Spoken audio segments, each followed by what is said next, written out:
Kapuso pila naman ka mga residente ang apektado sa paglupok sa Mount Canlaon sa La Carlota City, Negros Occidental. Nabudlayan nga maginhawa matapos makahaklo sa Asupre. Samtang sa Banwa naman sa Lakasilian at tubig nga mainom mayor nga ginapaligban.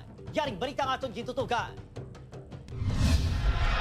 Sukat isa ka semana matapos naglupok ang Mount Canlaon. Problema sa gihapon ng tubig nga mainom sa residente sa barangay Biak na Bato. Mansig plastar sa ilang mga sunodlan sang tubig ang mga residente kag nagahulat sang rasyon.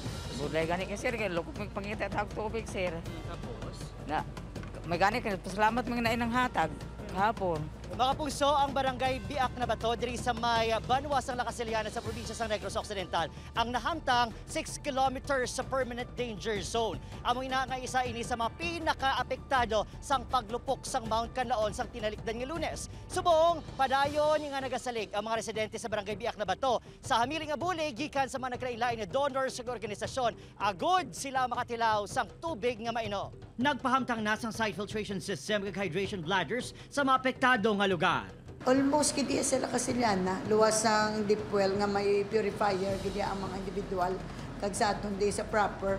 Pero almost kiti sa Lakasiliana apektado kiti especially nga mo nga source ato kiti sa Mount Canlaon.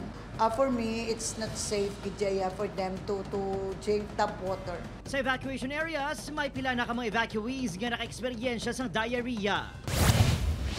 Sa barangay Araal sa La Carlota City, ginaantos sang pila ka mga residente ang epekto sang ashfall kag sang ilan na haklo nga supre. May mga nabudlayan maginhawa, may pila ka mga kabataan nga ginahilanat, ginasipon, kag ginaubo. Oh, umaklo ko kaya nga sa pre.